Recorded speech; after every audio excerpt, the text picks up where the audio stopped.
the three T's, right? Time, treasure, and talent. You know, some of us have all three, if you're blessed. Some have two, some have one. And none of it is too little. So if you have a talent for X or Y, it could be your superpower, right? You like to draw, you like to do this, whatever it is. You bring whatever resource you have, and sometimes that resource is you.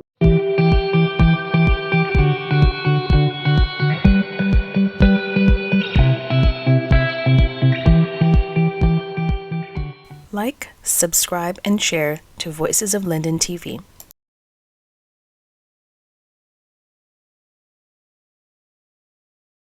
Hi, everyone. Welcome to the Voices of Linden TV. We're so happy to have you here with us. So with 25 years as a purposeful, nonprofit charitable organization, we are so happy to have the chair of Linden Fund USA, Paula Walcott-Quintin, joining us this afternoon. Welcome, Paula. Hello, Armina. Hi there.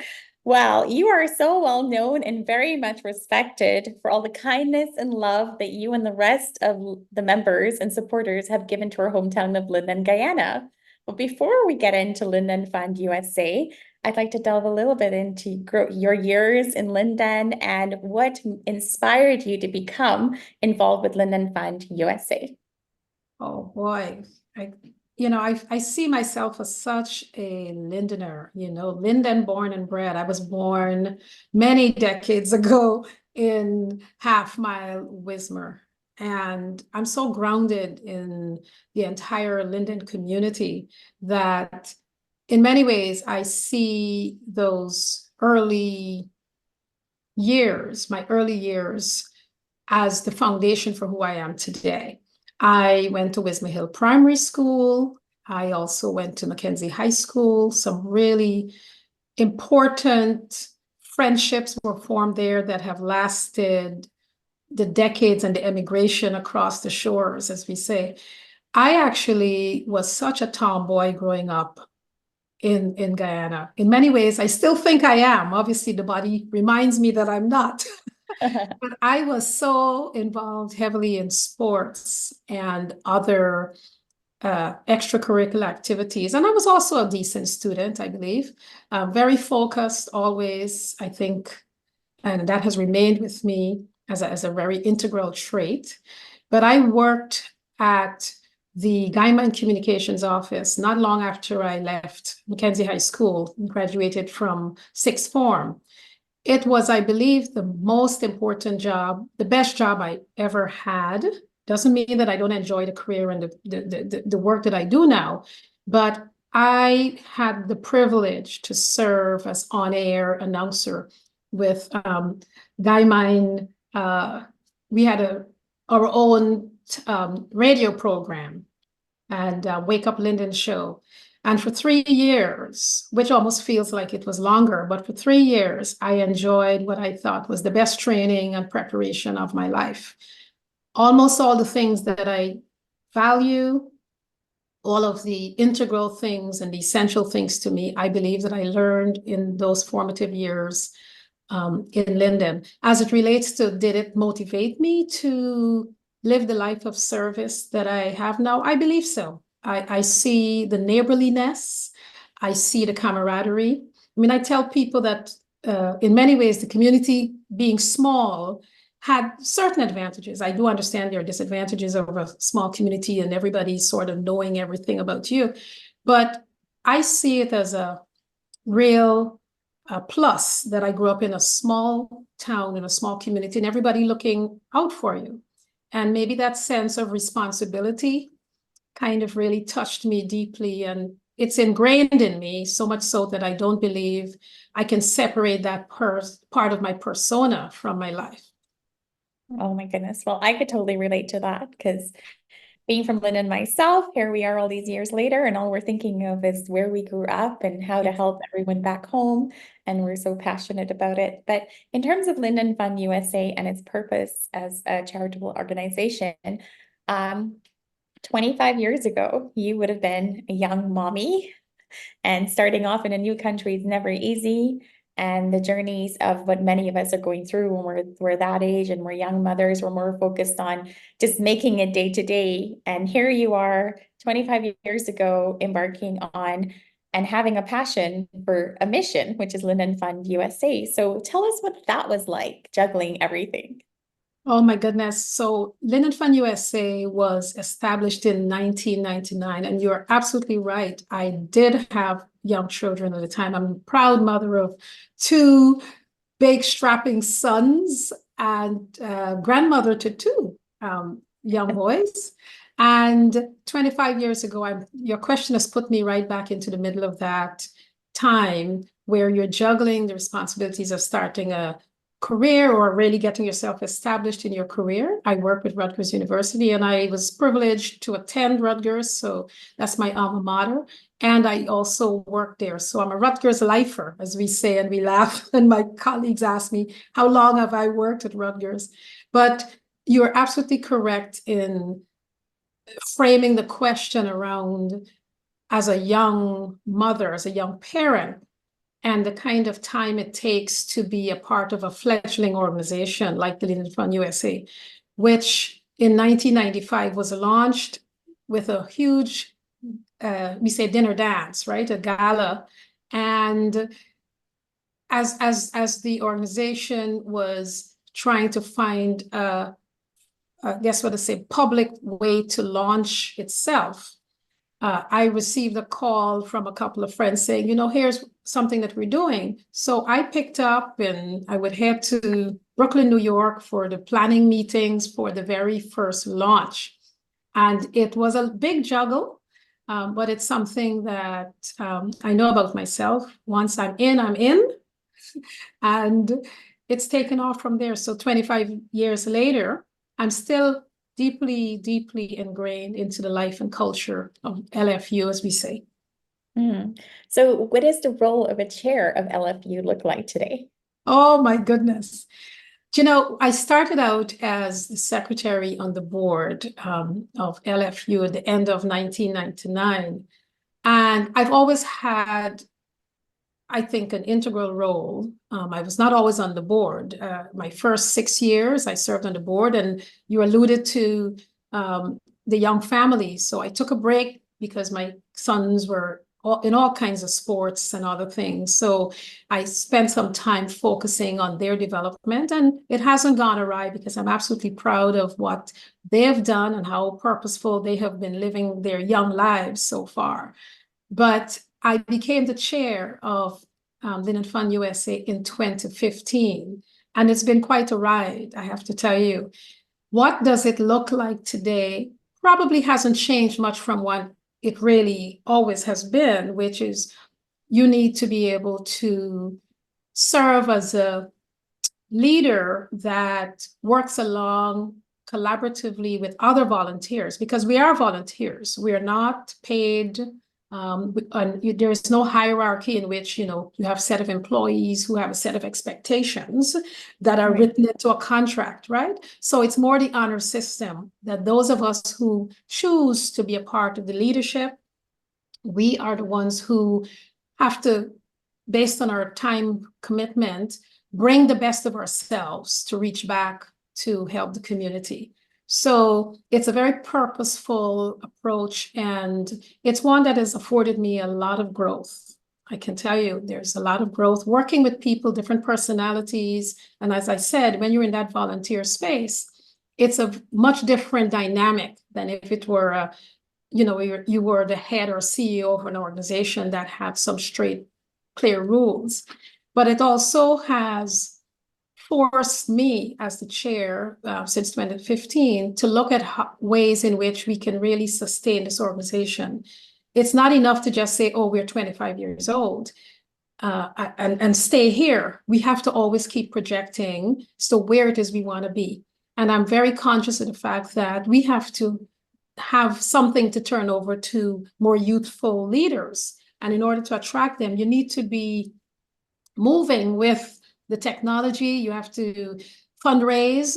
You have to, I would say, you have to learn to pick people's pocket, right?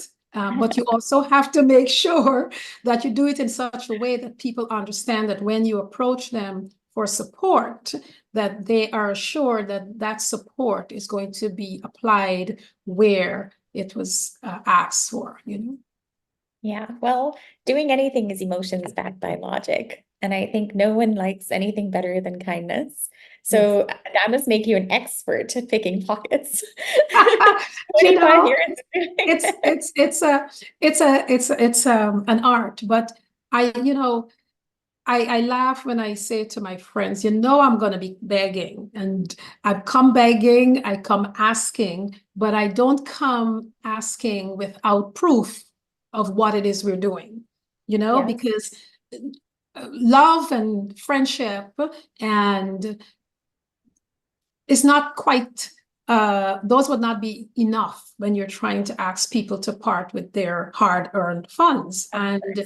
one of the ways that we try to ensure that we are transparent, we are showing everyone who are the beneficiaries of the support for which we ask, and we also are able to engage the community in such a way that there's trust, right? There's mutual trust. There's Right. mutual trust. There's an understanding that when you come to LFU or any of our events, that we come and bring a professionalism that is vital. But more than that, let us be transparent in what it is we're doing. Well, obviously, after so many years, LFU is so well known and probably known for the atmosphere it creates and the ease of donations. And with talking about community, so tell us about some of the activities and the services that you guys provide to Lindeners back home in terms of creating sustainability for the future and some of the programs that you take part in. Oh boy. So we have had a few really well-established events. And of course, in many ways, I think of, and maybe much of the world has started doing this, the pre-pandemic, right? And the post-pandemic, because we Yes. know that global circumstance really affected a lot of the larger gatherings that we used to do. And we've had to reimagine some of our fundraising. But we still are very proud of our breakfast or brunch social that is held in Brooklyn, New York each year. And apart from the pandemic years, we've religiously done that in April, and it attracts several hundreds of people. And the idea is that we provide a place for folks to come and meet and mingle, because Lindeners love to be among each other. And I suspect many immigrant communities, when they form hometown associations, they use those events for that purpose. It's like a mini reunion every time you come together, right? And so those are that's one of a big fundraiser that we do in person. We also do a family fun day in New Jersey. That is actually our longest running event, because for one, it's outdoors, and apart from one time or two when we had trouble with the weather, which we can't, obviously we can't control that. That has been a program that we started since in 2000. So it's our longest running event. And because it's outdoor, even when the worst of the pandemic was over, we were able to host that event, and hundreds of people come out to Plainfield, New Jersey, to participate in, again, another hangout, right? In a nice session we have. We love a hangout. We love a yes, hangout. we do, don't we? We love a hangout. Just bring your tennis racket and rounders and cricket and soccer. Everybody's playing something, and just put on some music. Precisely. And oh my gosh, just put on some of that minibus music. We're all doing what we shouldn't be doing. Well, we have to make sure that we keep the volume down, because we have homes close to the park in which we use it. But we always do something nice and creative. And we find that because we are trying to attract families, we ask them to bring their children. So there are tons of children run around. And then we have a segment where, for little prizes and stuff, we have some more competitive activities, tug of war, sack race.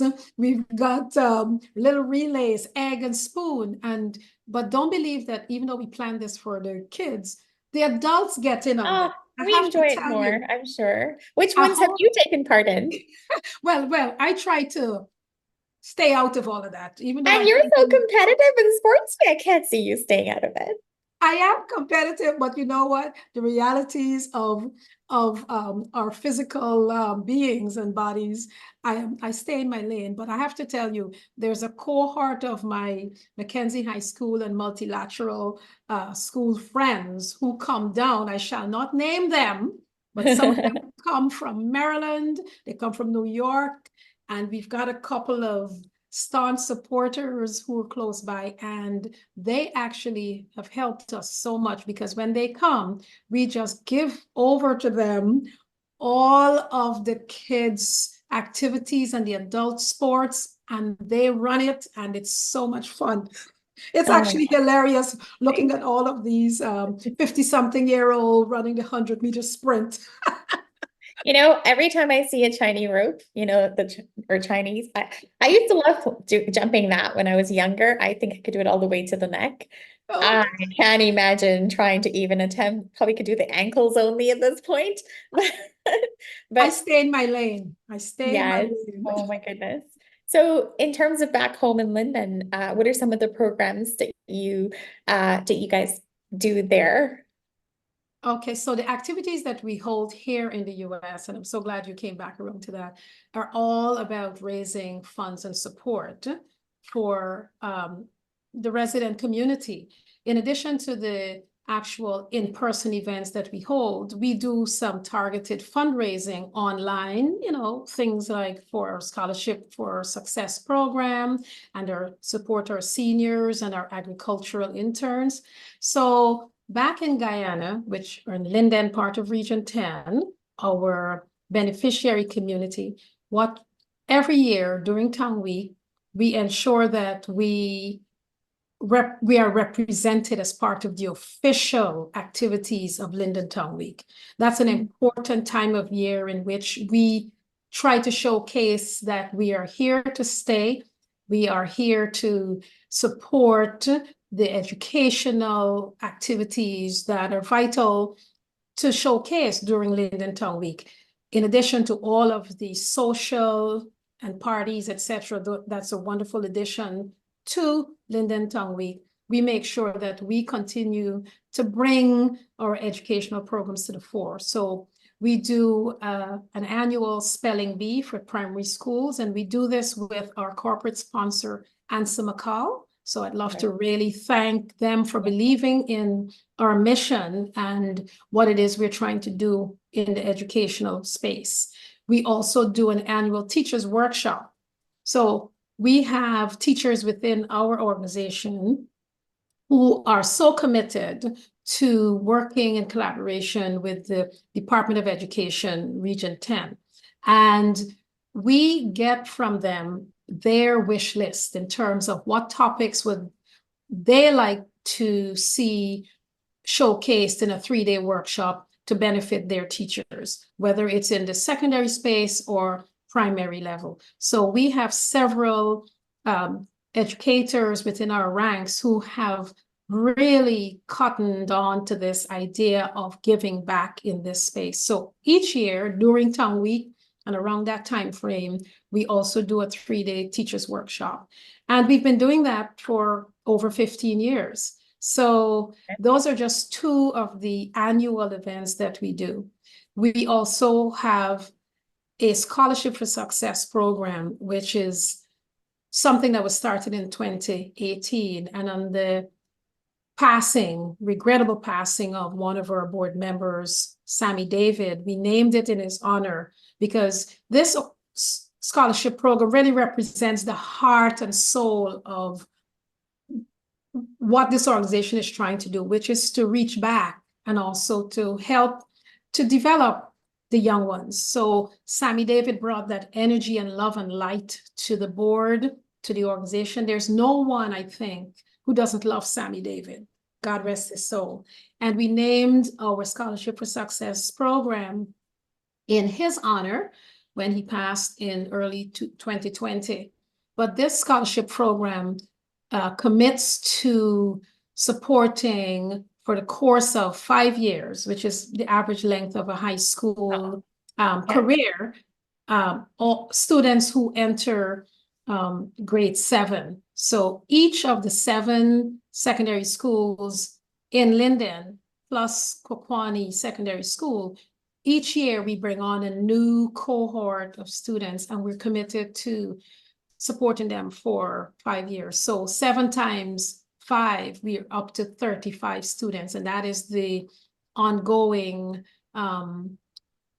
number of students that we've been supporting. And we're really pleased about that program because we give them not only some of the tools to make them successful in the classroom, but outside of the classroom, we're also offering them and affording them the opportunity to get enrichment. So we have summer enrichment, and some of that is social, some of that is also learning. The older students get to go on a couple of field trips. We also have started visioning with them, career, what are your path, what are the plans post high school? And we use our University of Guyana scholars to give back in that way. Oh, that's so perfect. Those are some of the things that we're doing. And one particular group that we have been focusing on even more are those tertiary level scholars. And we have a number of University of Guyana students who are funded for almost full ride for their UG scholarship. And we do this with funding partners. We have the McCammon Memorial Scholarship. We have the Terry Bovell Scholarship. And these support young people who are enrolled at University of Guyana. And they're assured of, once they continue to, pass their classes, they're assured of the, support. And we also have an agricultural internship. So it's workforce development. We have had about 20 students over the last 2.5 years. And those tertiary level students are engaged in our workforce development and economic development initiative. And we do agricultural internships, because that space, agriculture in Region 10, we have vast arable land, and we want to be able to help and contribute in ways that are sustainable for the region, to develop a cadre of students who are involved in and interested in agriculture, and also to align ourselves with a few Region 10 farmers. So the students are getting hands-on. The farmers are getting some of that university level students come in and talk about marketing and how do you, value added activities related to the farm operations. So that's wonderful too. And we have primary, just have to say, don't forget, we do have also primary level scholarships.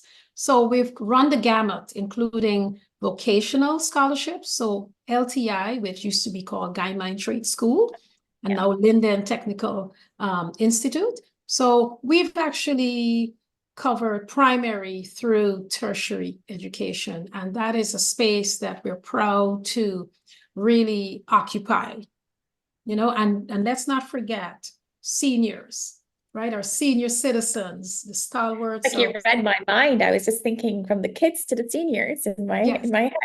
Indeed. And I appreciate that I have the opportunity to say very, very clearly here that the seniors are a big constituency of LFU, and we are very committed to supporting them. During the pandemic, we really ramped up our activities, and we had several months of delivery of hot meals to their door, 150 seniors, twice per week for several months. We did this through localized fundraisers and support from board members and chapter members here in the US. We also continued that with hamper distribution. We call them food hamper distribution, dry goods, and a few other perishable staples. And we did this in collaboration with folks like the Bishop of Guyana, Tommy Davidson, and his wife, First Lady Maureen Davidson, who committed to helping us support our seniors in the time of crisis and then ongoing. And so the gamut runs from the very young to our seniors. And we're proud of the fact that we're trying to strategically assist where we can the different constituent groups that constitute this community that we really value and love. Yes, absolutely. Because without the seniors, we wouldn't have any Linden. Oh, The community yes. would not have grown the way it's grown. And so we definitely have to take care of them. There's a lot of knowledge in them. And it just means for somebody to sit and take it, and, you know, just have that conversation and garner all of that. And I think in terms of the young ones, sometimes it just takes a little bit of motivation for even the kids that are a little lost and not quite sure. You never know what's going on at home. And then there it is, there's a motivator that if you were to keep your grades up, I mean, after all, you have to go to school to teach. Yes. Teaching, you might as well soak it in if you can. And there's a benefit to it. It might just be your way out, you know. I read I was listening to a podcast yesterday. It says, when you're broken and then you rise from being broken, it's when you become the most dangerous, because then you become the most effective. Because once you've learned the art of mastering a technique, you become so successful at it, at your skill set, your mindset, and everything else, that nobody can ever put you back to where you were. So Yes. I find that quite enlightening, because not many of us come from backgrounds where we have money being thrown at us. We work very hard, or we're, you know, Linden on the whole as a community, many have struggled. And so those of us who were struggling all along, to have programs like yours that know that you can benefit from them, then it's often something to inspire to be able to get the benefits of the program and keep your Indeed, and grades up. we feel very proud to be able to, especially in our Scholarship for Success program, even the primary level support that we provide to St. Aidan's and Ituni primary schools.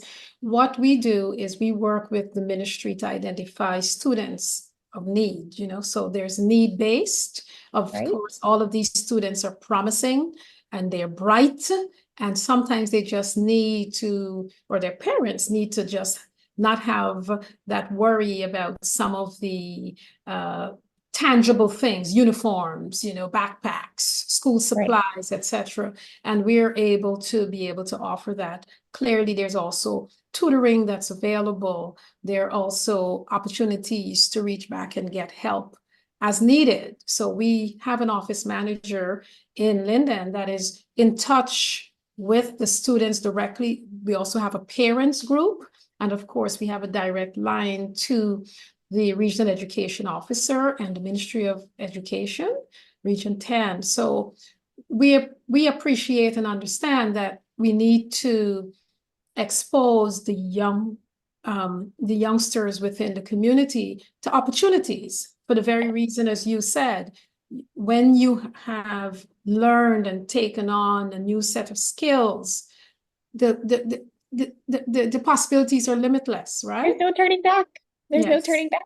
Yes. It's like, Yeah. I spoke to a recent millionaire, and he told me, he's like, once you achieve that status, there's no turning back. You just want to go higher and higher and higher. It becomes nothing to you.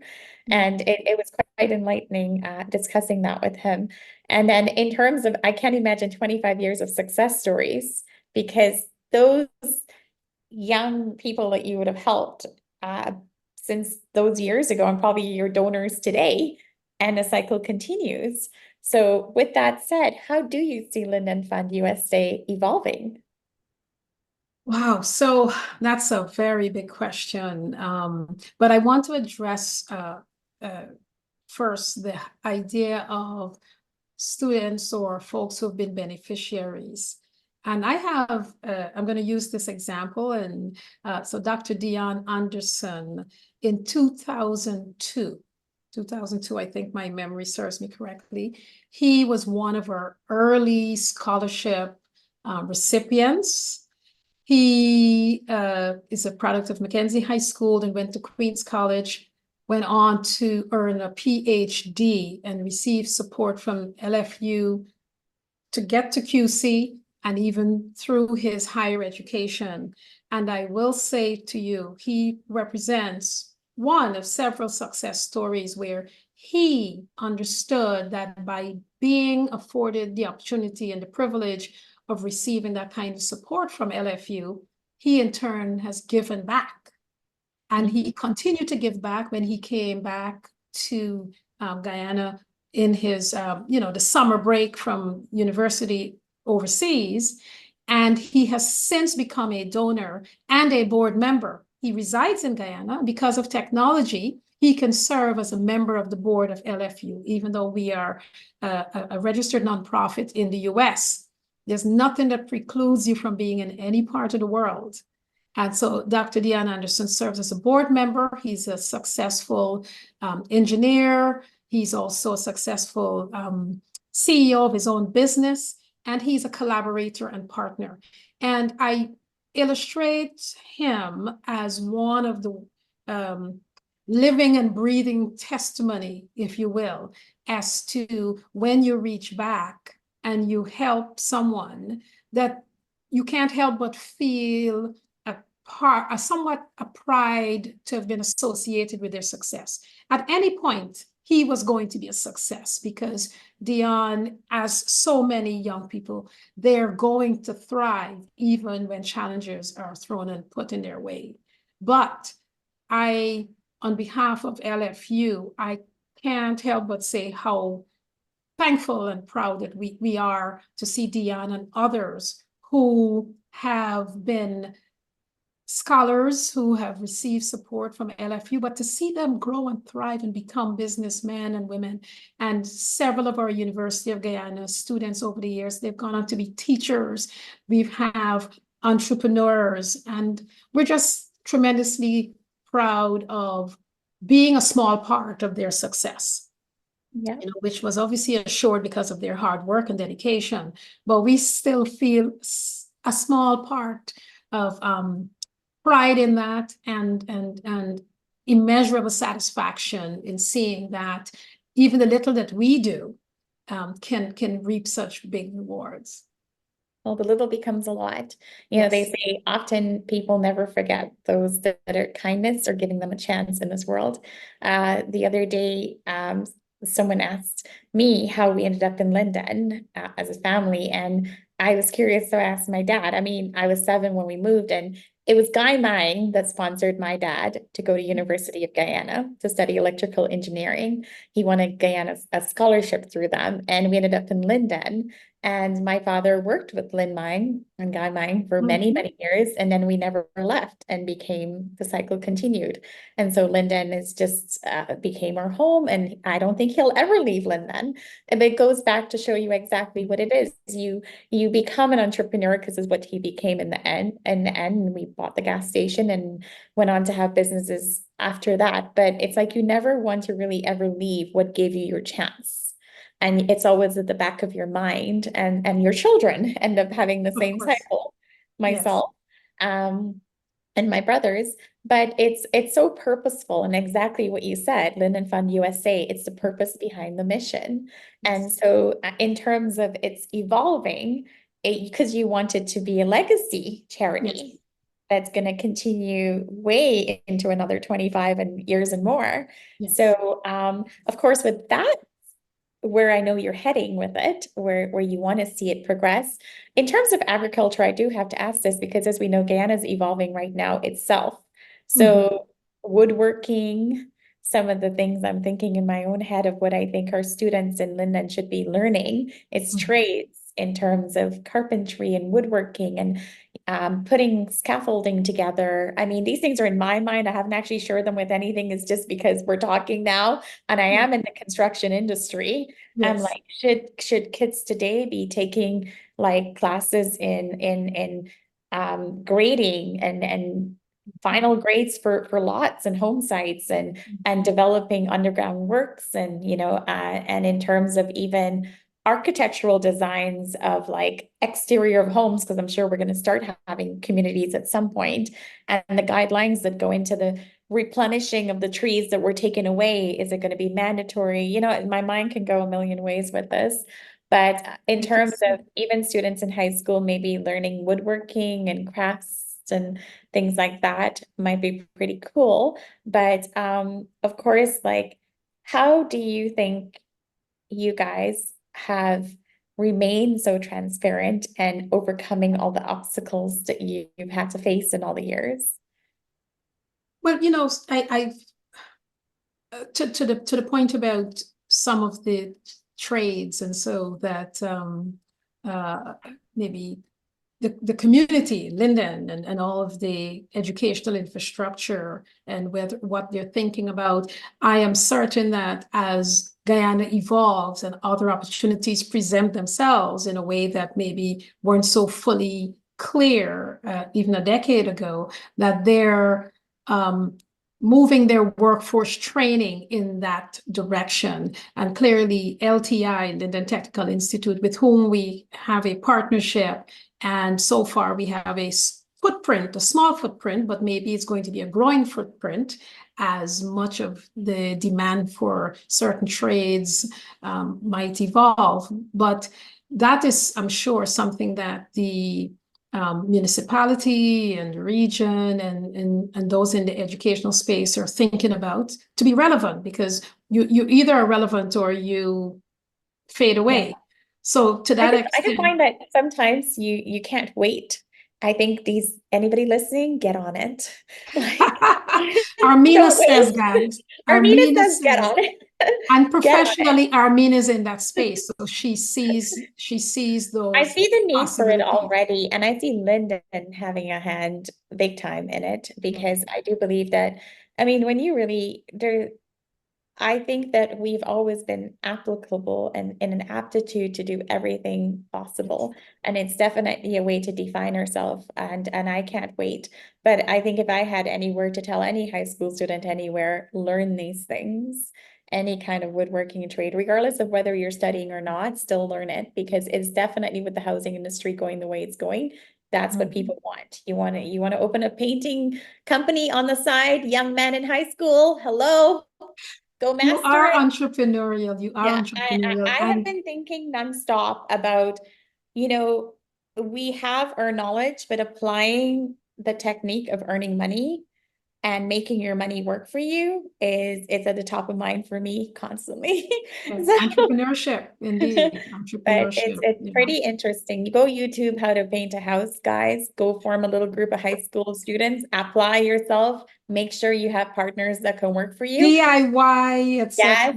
Yes, you're gonna make lots of money in Amelia's ward. Everybody got a house there. Well, Amelia's ward being, I understand that it is the largest housing scheme in the Caribbean, and it's expanding.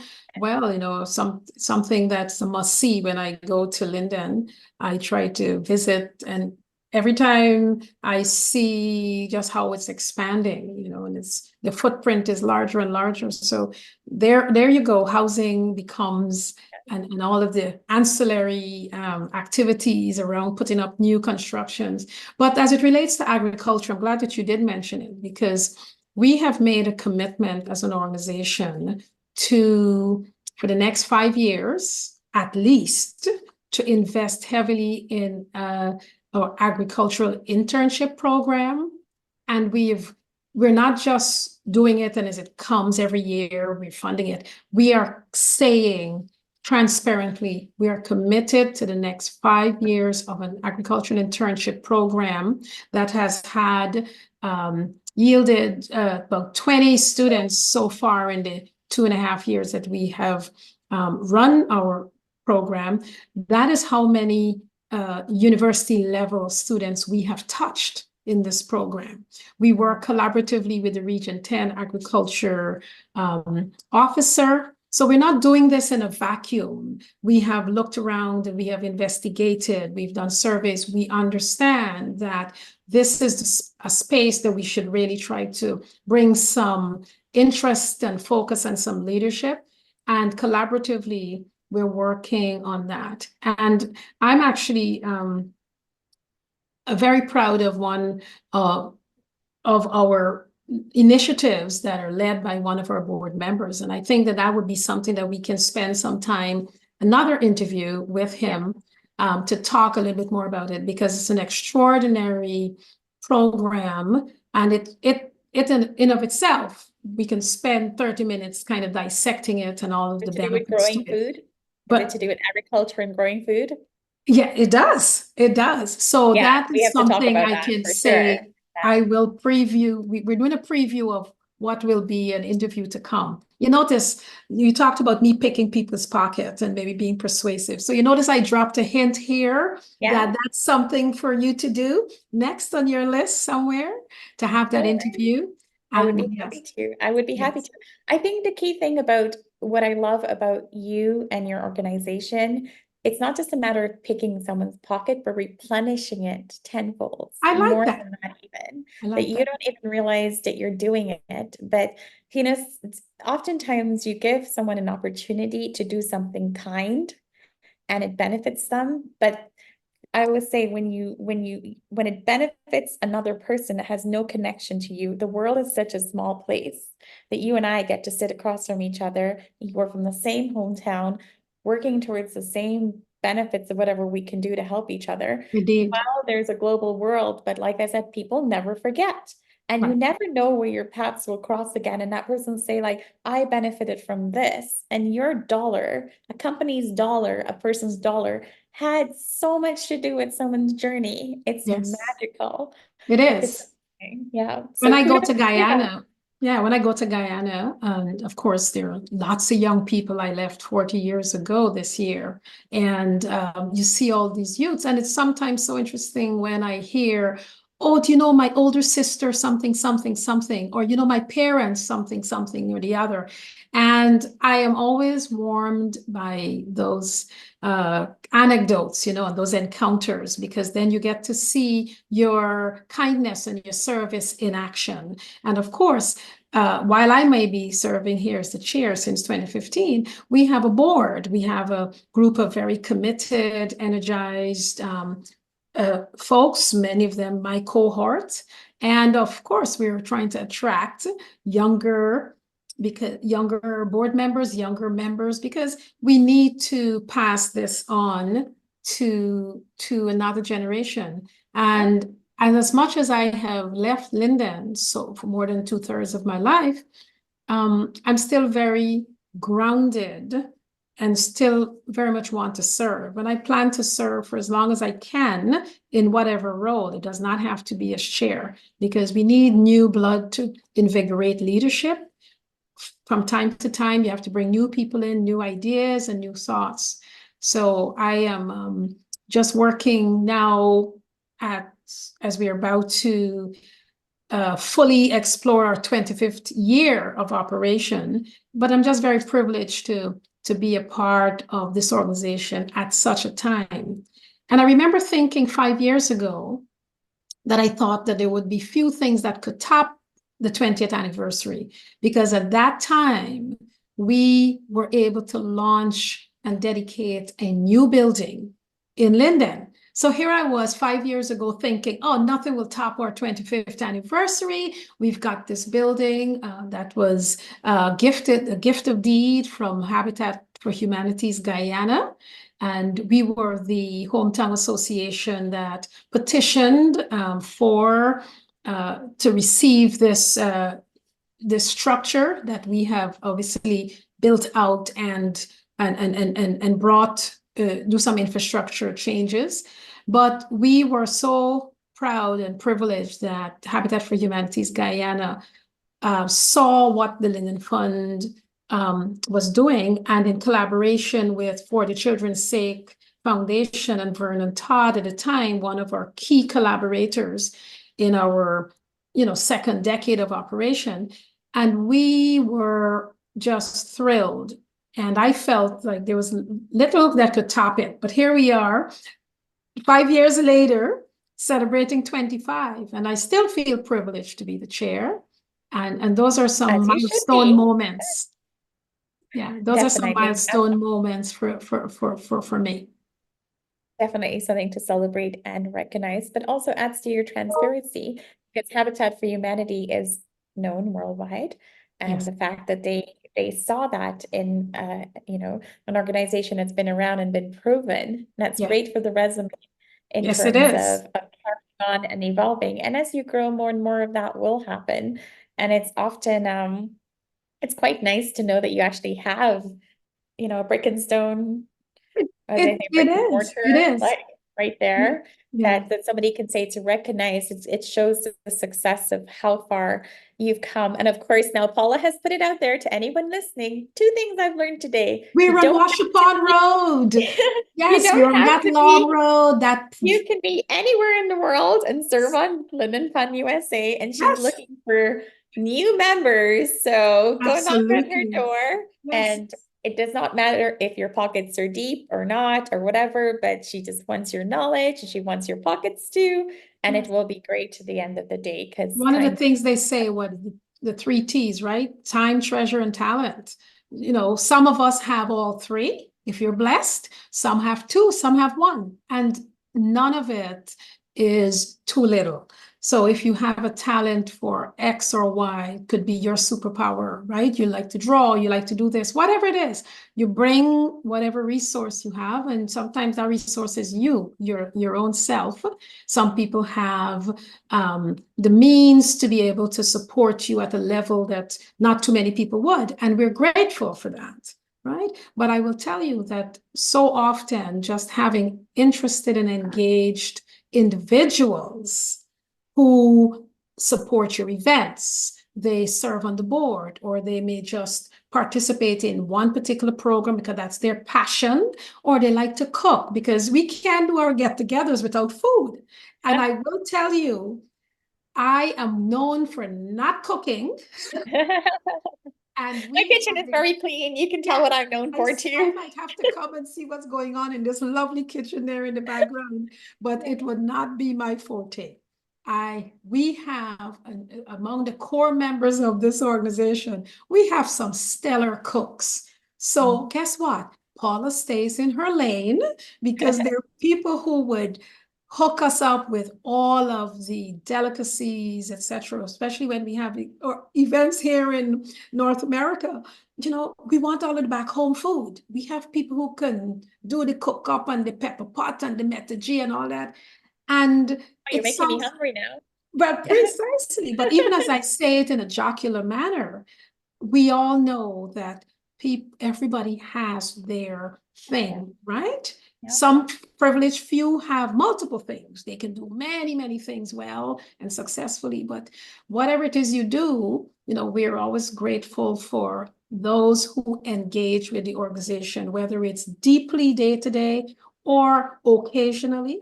But we know that at the end of the day, the only way your interests will keep returning to the organization is one, if we promote ourselves, if we also do it in a way that shows integrity. So personally and professionally and vocationally, that is on top of my agenda always. You live your word. If you cannot live your word, then you have lost so much because it's really hard to keep digging yourself out of a hole. So if you keep that trajectory going, you build and you build sustainably.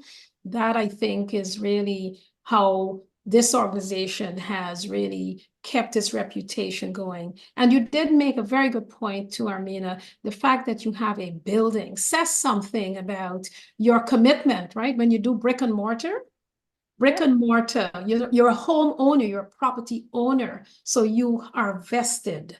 You make sure that you do That's it in the everything community. People can visibly see it. precisely. No, today in an environment where everything is so technological and we're all not visible, we're online and you're speaking to someone you don't know. Yes, we're connected that way. But I think when you actually see something that's solidified in the community, it's there, you can see it, you know what it's doing, you can go to it because it says something. And what it aligns with too is Habitat for Humanity is known for great things. Linden Fund USA is known for greater things because it's impacting us. And Yes. the impact is not just on the community, but internally. So it's even a blessing in so many ways. And hence why, it's going to continue to be successful after 25 years. Can't wait to I see what you believe do so. for 30. I believe so. That I is can't that wait is to see what what we you work do for towards. 30. Yes, yes. It's quite interesting. And the thing that I think some of the communal activities that you even talked about for fundraising, I think people should never take those for granted because networking and getting yourself out there, you may not have any of the T's, but you may have the money. And who better than to meet someone who can Are help we you going to use call that the money. tea, the money, the treasure, right? So Exactly. The money tree. the money tree. Yes, it grows, the roots and everything. That's a great part. It's been, honestly, such a pleasure having this time with you. And so I do have to ask you to share, what are some of the collaborative fundraisers? Who are the people involved behind the scenes to make all this magic happen, apart from the individual donors that you have, all these collaborations that you guys do? Right. Oh my goodness. So we've been really fortunate. And I think in many ways, it's something that I personally believe in. You don't have to go it alone, right? You don't have to reinvent certain wheels, though sometimes a new wheel is a good thing. But collaboration gets you the opportunity to leverage. You can maximize your impact by working along with others whose interests align with yours, right?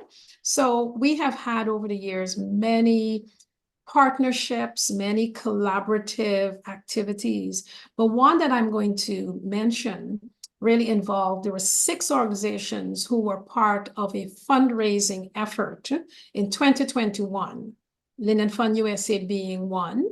And we served as, many ways, the facilitator of that. When Linden suffered a really bad flood in 2021, it really was heartbreaking here in the US and in North America to look on to see, after lots of rain and maybe some other factors, the community really suffering from extensive flooding, and farmers lost the small scale and the small animals, chickens, and those that are vulnerable to flood. They lost obviously they lost crops, etc., seedlings, and obviously homeowners who had flooding in their bottom houses, right? And others who lost things that were low lying. So when the municipality reached out to us to see what we can do in North America to assist, we reached out to 5 other organizations. Give 592 Foundation. We reached out to GAIDA, which is the Guyana Youth Development Association, the MHS North American chapter, the Mackenzie High School Alumni Association North America chapter, also Linden Dream Team, and also the Guyana America Family Fun Day committee. They reside in that North Jersey, East Orange area. So those 5 organizations, along with Linden Fund, in a very short time, because of course you wanted to have the fundraising be effective and almost immediate, within a 2-week period, a GoFundMe campaign was launched. We had our first meeting. The next day, the GoFundMe was launched. And we took the leadership because somebody needed to just get behind the planning. But our 6 organizations got together and raised 2.1 million Guyana dollars, right? So that's 10,000 US and change in that short period. And we were able to have a ceremonial large check. Of course, we transferred the money electronically, but we were able to have a large check donation with the Mayor and Town Council, just in testimony to the fact that different organizations, while we may be doing our thing individually, we can come together to collaborate. And I was very proud of that. And it's a more contemporary example. Over the course of our 25 years, of course, we've had many others, but I just wanted, because it's still within the last, 3 years, really, that it's fresh and on the mind. And I wanted to just say again how privileged we felt to be a part of that collaboration, right? It was well executed. Everybody was on board within a short time from the time we raised that funds to get the money to be disbursed. And I was so proud. I was so proud of that. Certainly something to be proud of as you continue, I'm sure, to collaborate with many, many others, and to those organizations that played the role at that time when Linden needed them the most. And Yeah, so some fun questions for you. Oh, Ready for some fun time? I've been having fun though all along, so this is even We have funner. been having fun. There's This is no even greater funner. fun than doing good. And there's no greater fun than sometimes getting a little bit personal behind the chair. Oh So, dear. so Paula, it's been really a pleasure getting to know you over the past week.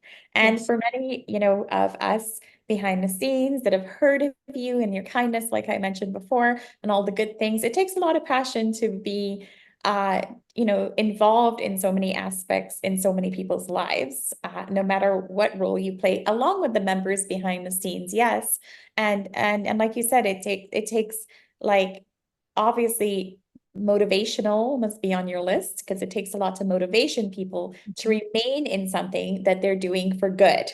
Oftentimes time is the most precious thing that we have. But even me, myself, I'm very busy. But when Andrew calls me and says, you're doing an interview, I know it's for Linden, I'm on it. I'll You're put on everything it. aside to do it because at the end of the day, I may get nothing out of it, but maybe unknown to him, I get a lot more out of it because when you do something good, it brings a certain internal benefit. Oh And yes. I know you know exactly what I'm talking Oh about. yes.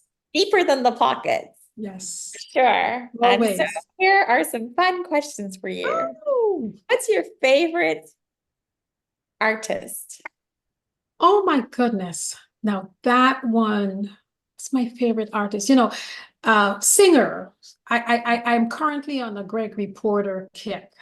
He popularized a song by Sting, whom I love, as an individual performer, and of course part of Police. I know this might sound crazy for a No, no, Caribbean no, no, no. saying My that, dad but loves music. So I yes, grew up with quite a lot. Yes, I happen to maybe know. I'm showing my age a little bit, but Gregory Porter, um, popularized, well, not, I shouldn't say popularized. What he did was he did a version of Sting's classic, It Had to Be Me. I have to tell you, soulful. Anyway, so that's one of my an artist that I like as a singer. Obviously, I am part of my generation. We grew up on Michael Jackson and Prince and Aretha Franklin and all that. We grew up listening to that music. So I'm very eclectic. But I like Stevie Wonder, some younger artists that whose music I listen more sort of as a part of my son's listening their playlists. But I'm very generic. I shouldn't say generic. I'm very eclectic, reggae. Yes. Love reggae, love Buju Banton, Burna Boy, I do. I love the energy of it. I'm a very energetic Yes. person. So I might be Yeah. a woman of a certain age, but I am very much an energetic person. So I love to have a good time, have a good party. And I'm not one to just sit and bop my head. I have to get into it. Yes. Oh, I'm the same way. We're I've gonna been have to known meet for and dancing in party, my bedroom Armina. since I was a kid. So yes, music is what brings us together, and there's always messages in the songs, and it resonates, and that's just the way it goes. But it has a way of bringing everybody together, that's for Yes, it sure. does. It And does. you do not need to keep saying that your age, because with that comes wisdom. And I cannot. I told someone yesterday, when you're in your 20s, you're thinking about all the things you have to do, your career, your kids, your this, your that. I find like my 40s, 50s, 60-year-old friends all say this is the best time of their lives, because you don't have to worry about certain things. And worry will always come. Life is always going to be uncertain, Yes, but it's just the dancing to its own rhythm. It yes, works. it So does. what's one of the most fun places you've ever visited? One of the most fun places I've ever visited. Oh boy. I enjoyed Trinidad and Tobago. I mean, I've been there several times. I have relatives there. I have a couple of really good friends. And so even before I emigrated from Guyana here to the US, I visited Trinidad and Tobago and Barbados a few times. So I like the island life, it's just simple. Everybody sort of, I shouldn't say simple because that sounds pejorative, but it isn't. There's a more relaxed kind of way. And in fact, because my name is Walcott, right? So my father and all of his siblings, they used to be called Wally. Right? So the Wally for Walcott. And my Trinidadian cousins would say, Wally, we going to the corner and lime, right? And I'm thinking, oh my God, I'd be mortified if people see Paula, Miss Proper Paula, you know, at the corner in Trinidad, at the street corner, at the corner, drinking a beer, which I've done more than you know, but the idea is it's a loose kind of thing, right? It's a loose kind of atmosphere. And of course, maybe my cousins are a whole bunch of fun too. So Ian and Stephen say, let me go and lime at the corner. I learned this from someone from Half Mile. So one could say Papa Paula broke out on the road. Paula broke out on the roadside with your beer and your hand, but she was chilling and she relaxed. And I just love people. Yes, I really love people. I have, yeah, I could see that. I could see that happening. I feel like even growing up in Linden, there were so many things I wasn't exposed to, but someone from Half Mile told me those words. So now I can actually use them, and I hope it doesn't have any other context than the bear on the road. Well, you know, you gotta, you know, you operate in a certain kind of way where, but you enjoy the sense that it's you're out there, you're having a good time, and of course, you stay within a certain kind of just enjoy the bear, lane, enjoy you the know. I mean, atmosphere. I could never get to that point where it would be like, what, Paula do what, you know? So I am very much myself. I've been formed. I was born old, as we say, right? As an old head. I've always been that responsible person, but I like fun. I like being around people. I get a lot of great energy. Yeah, yeah. But it sounds even from like everyone knows who Paula is, and they say your name is your credit card to life. So even if you're wherever corner you're on, having fun, relaxed, and enjoying yourself, they know what you stand for. They know exactly who you are, and you're relaxed and enjoying. And I'm gonna tell you something. Now that I've grown older and I'm allowed to go on the road corner, I love it. Because when I was younger, Mr. Majid was not having that. No, people talked. If I go home and my dad knew I was on a corner, not good. I remember, you know, you talk about this, and this is, I remember we didn't grow up with a telephone, and as did most people in Guyana when I was, you know, growing up. You just didn't have a landline.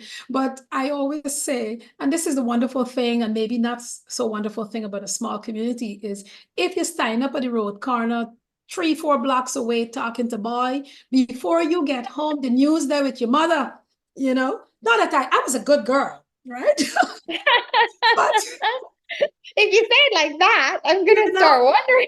Yeah, but the news travels so fast, but it's also in a good way. It's also people looking out for, you know, youngsters. That probably doesn't happen quite in the same way. I mean, it's 40 or so years later. I mean, of course, when I was younger, it'd be more like 50 something years ago. But the idea that you know, you can sort of faster than the phone. Yes, the word can travel, girl. Oh, you know, I used to think to myself as a little girl, so the person passed and saw me, presumably doing what? But they never thought to give me a ride home.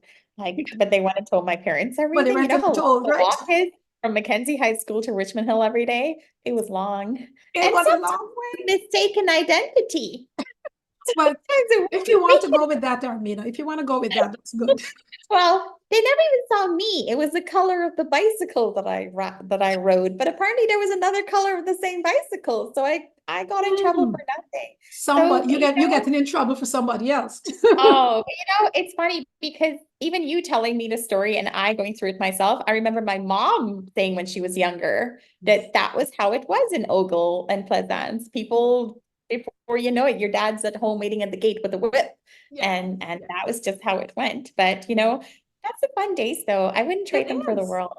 But it also is, you know, it's a reflection on some levels to society as it was then, where young girls, let's just face it, young girls were not given for their own protection. I think most, you know, you know, that much freedom the way boys, you know, I mean, young, you know, our siblings, our brothers, they went swimming in the ice water creek, and they went here, there, and everywhere at a certain age because boys were given a little more freedom.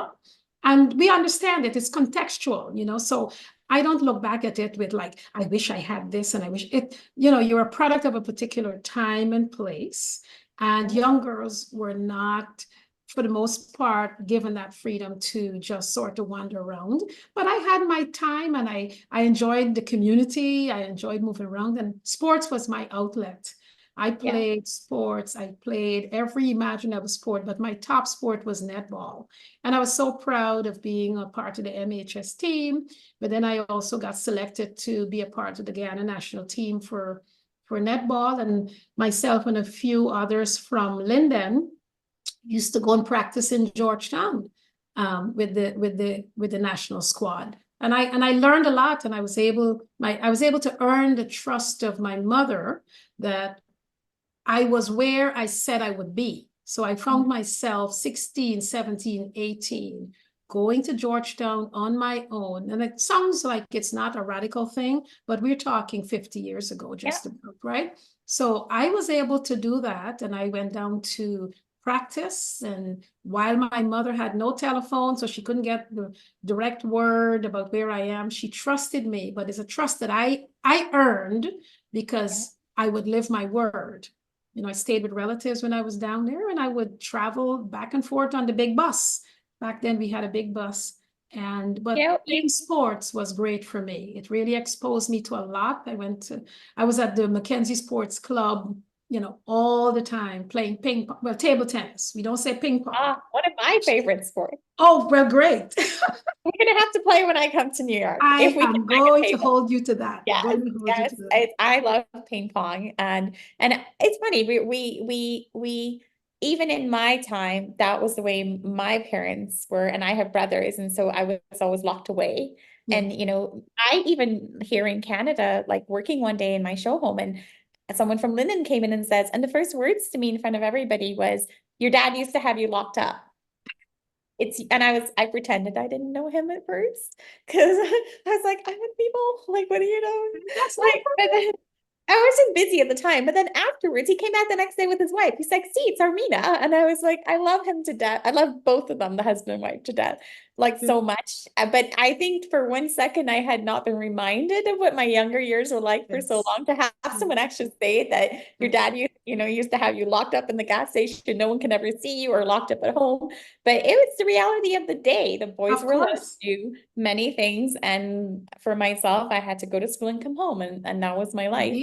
And tonight, this afternoon, you've mentioned multiple times the significance of keeping your word. I truly believe in that too. And if it's one message to any younger, or any younger person in high school or primary school, wherever you are, even like with your mom trusting you to know that where you say you're going to be is where you're going to be.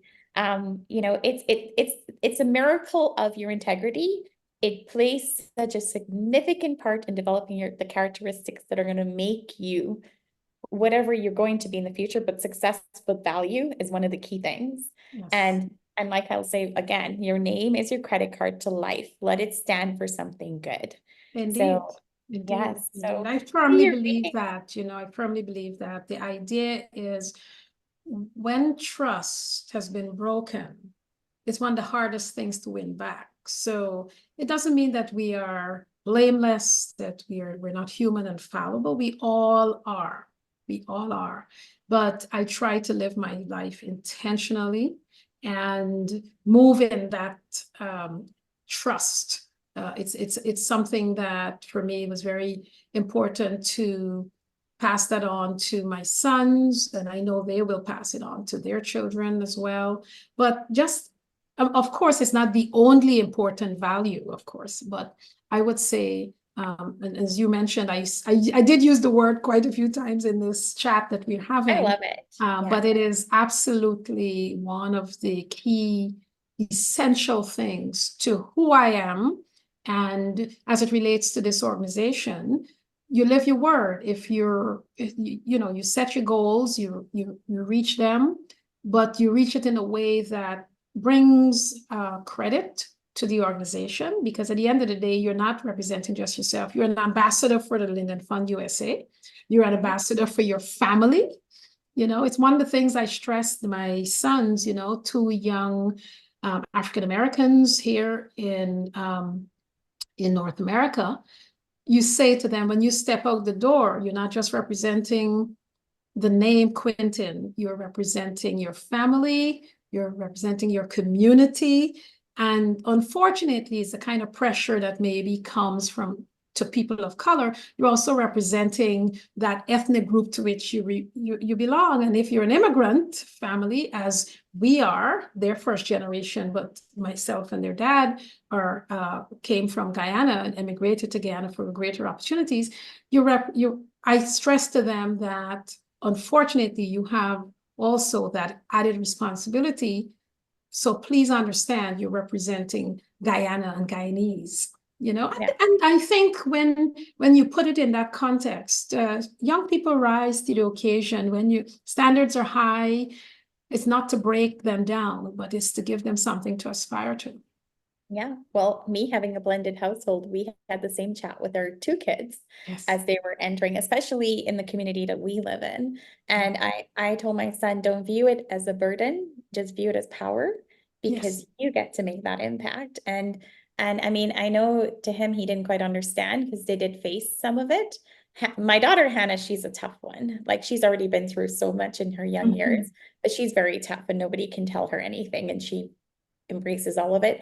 My son, on the other hand, he had to understand it a bit more. So I had to turn the words around a little bit and just remind him it's not a burden, but it's your power. You get to do this, and the impact you make will, relevate to how someone treats you back. Absolutely. So yes, it's a great reminder, because it is a powerful thing to have your ethnicity, to have your name, to have your family. That is the power that you'll give for anybody meeting your mom, your sister, anyone else. Absolutely. And even yourself as you grow older. So it's one of the most fantastic parts of why we get to be parents, and why we get to play the roles that we get to play in their minds. But it's one of the reasons too why I wanted to ask you all these great questions, because you are a woman of a certain stature. And it's great for everyone to see, as we continue to think of, yes, there's the members behind the scenes, but you are the chair, and we have everyone with their own internal collaborative efforts. We wanted to know the woman behind the chair, or the woman in the chair, as we should say, and also leading up to what's coming up to celebrate the 25th year. Oh my goodness. Wow. The 25th Anniversary Gala, right? Yes. Or Gala. People say gala, but by whatever name you call it, it's going to be a fun time. It's going to be a mini reunion, right? So that's October 5th. At Anton's in Queens Village, New York. So we're in our 25th year of establishment here in the US as a 501c3 nonprofit. And we have to have a gala to sort of celebrate, you come all dressed up. But the idea is not so much, it's not the dressing up part, though that's fun too.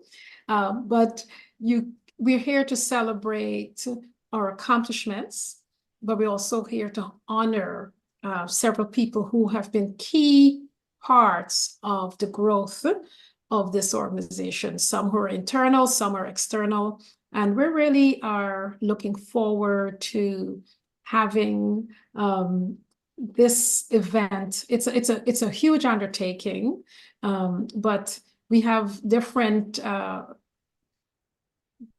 folks who are working on different aspects. And of course, we're madly selling tickets, and we're asking people to really try to commit early, because you want to sit with your family and friends. And, we obviously going to encourage everybody to go to our website or get in touch with myself or other members of the board and other members of the organization, because you don't get to be 25 years old without a whole bunch of other peoples whose names are so indelibly associated with your organization. So the the connections are wide, and there are folks in Canada who have connections to the folks here in the US, and we've got folks all over in all states of the US. And of course, we have folks in Guyana who are actually coming for this event. I promise you it's going to be a wonderful, wonderful time. And I see it as an opportunity for me to thank everyone for the privilege first, personally, of having this grand opportunity to be in the leadership position, but also it gives me the opportunity to thank everybody, including the board and supporters, for all that they bring to an organization like this. It's a big organization. It's lots of moving parts, lots of moving parts. We have an annual general meeting. Of course, the operative word there being annual, right? It's open, it's transparent. Our members get a chance. And now that we are post-pandemic, we've learned the power of the technology. So we're doing it online. We do it by Zoom, and we have the opportunity to have our members who live in various parts of the US participate remotely. So we have a full-fledged AGM every September. And that's another thing that I'm so glad I'm doing this little wrap up here, because that's a very important thing to say, that our members, those who value us and come on board with us, they have an opportunity to participate in a meeting in which they get to listen to a very structured presentation, and they get to see us talk about our finances, or about plans, or projected budgets, etc. So I'm very proud of the fact that we have really tried to professionalize the organization. We are, of course, a quarter century old, so we need to show that kind of progress. So this is no longer 1999. We've moved with the times. And of course, it doesn't mean that there isn't more to grow, even more to better structure, use more of the technology in terms of how you manage and project management as we take on more and more. But we are very proud to say that it was important for us to present ourselves to the public as transparent and as available, and also to be presented in a way that they can see that it's not just about the leadership, that there's a way in which others can come in and assume that leadership because you have structures and procedures in place. So that's a really critical piece for us. And a bit about, I think with all that, is coming to the gala and getting to meet all the people that you have. Of course, if you truly want to know what Linden Fund USA is, and presenting this gala in the first place to celebrate the 25 years, it's a perfect way to contribute, be a donor in any way, shape, or form. Whether you're coming or not, still do contribute. The tickets are, Andrew James and I are going to make sure to put up the link to everything so that you guys can purchase your tickets or donate if you like. And of course, like Paula said, it's going to be in New York on October 5th. If you purchase your ticket before August, I think August month end, it's $150. Yes. And after that, it's $160. And somebody has swindled me into coming, so I'll be there. She shall be nameless. She shall remain nameless. And then definitely I look forward to it. I think timing is so amazing. What are the chances that this is the year that Andrew's having us connect, and then we're able, and we have so many friends in common. So I look forward to attending and taking part in something so good. So we look forward to seeing you all we have a capacity of 350 people. Yes. But get your tickets early so that we can assure you that you can sit with, the folks that you want. There's a little posse thing, all this MHS posse and the multi-posse, but we're all Lindeners and we love to be with each other. And that's what I feel in many ways this organization represents. It's not a particular constituent group within Linden, it's all of Linden. So we may come from our own high schools, etc., and that's a way of connecting, one-on-one, but we are here for Linden, and the organization is open to anyone. You don't have to even be from Linden. You don't even have to be from Guyana. We have non-Lindeners, non-Guyanese who are actually even part of the organization. But on the 5th of October, in New York, we're going to have this wonderful celebration. Looking forward to seeing you, Armina, meeting you in person for the first time. But this has been so much fun. It has. And I was thinking about what I learned when I did an interview earlier in the year about Linden Tongue Week, and it said Linden is the heart, Linden heart of Guyana. The heart of I think Guyana. that was the It's a logo. wonderful tagline. Wonderful It is. tagline. So Yes. Linden Fund USA, Linden, Heart of Guyana. So we'll see you guys there on October 5th. And in the meantime, please donate as much as you can. And remember that kindness always matters. And Paula, it has been a pleasure. Yes, have a great Thank afternoon. you. Take Thank care. you. Bye-bye.